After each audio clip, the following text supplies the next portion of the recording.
Hello everyone, my name is Camila and today I give you a brief summary of a very interesting book that I just read. It is called I Am Malala. This book has 5 parts.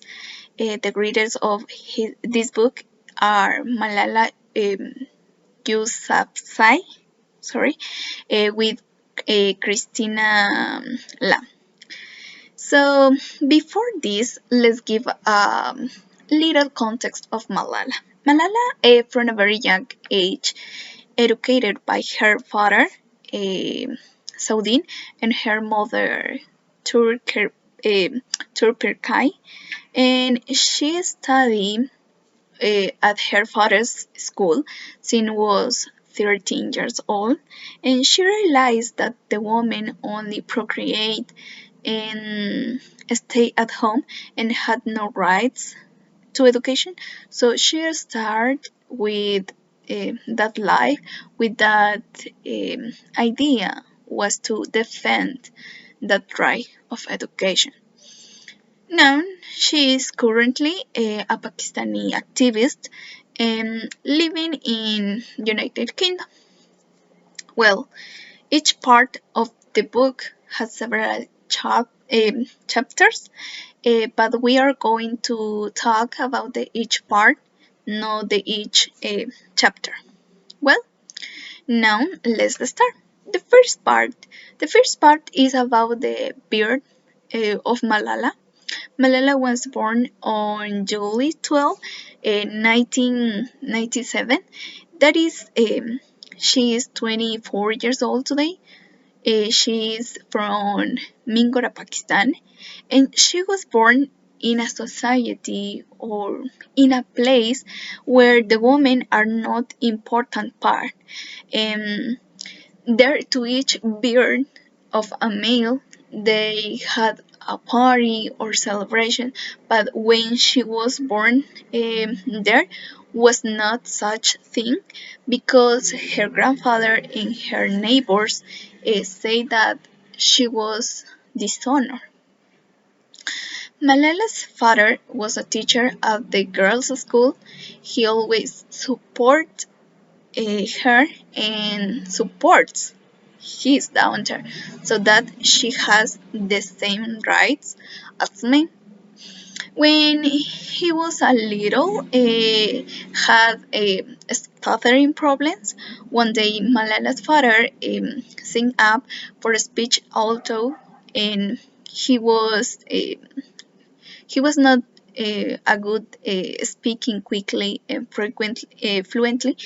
So he practiced and practiced, and in the end, he won the oratory first.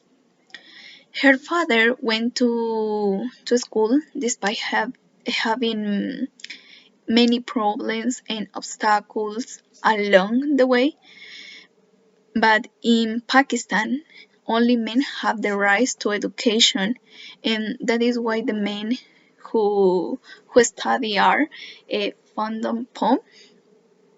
Malala's mom was studying, but she sold her books and she didn't finish study. And after Malala months, Malala's mom regretted, but now she always support her husband and her daughter. In second part, Malala mentions the bully of that because she was 10 years old. eh, the groups of Talibans came armed with knives and guns. All this time, the Talibans took over the place where she lived.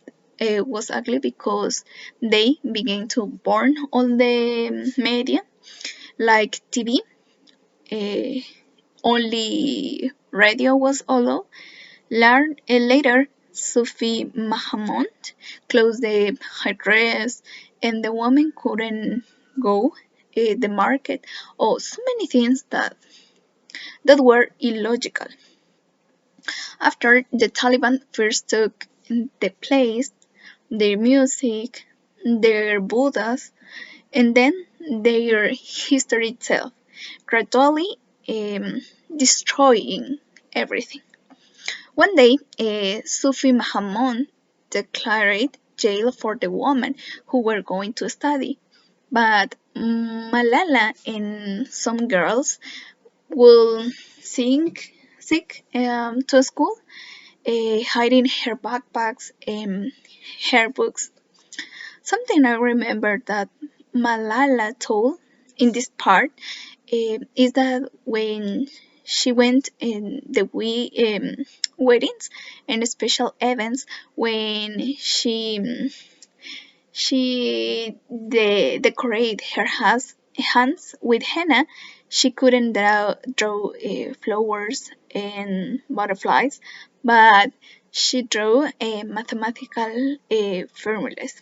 In general, this chapter talks about the bad times that everyone live in fear. They always listening and watch that next to her house. It was horrible for them. Other thing this chapter is that she wrote a diary for the BBC, but where she told about the life under the Taliban, and her diary appeared on the 3rd of 29 with the title I Am Afraid under pseudonym uh, Gul Mackay. Sorry. Finally, the third, fourth, and fifth part, Malala explained what happened to her. Malala began to defend the rights of women, especially that they have the right to education.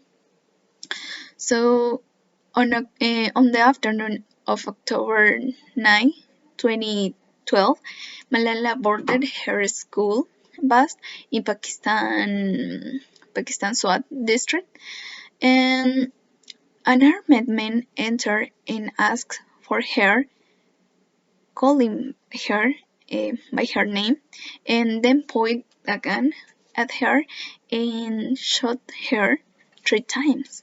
When the bullet struck left side of Malala's forehead, the bullet tore through the skin across the lid of her face and then through her shoulder.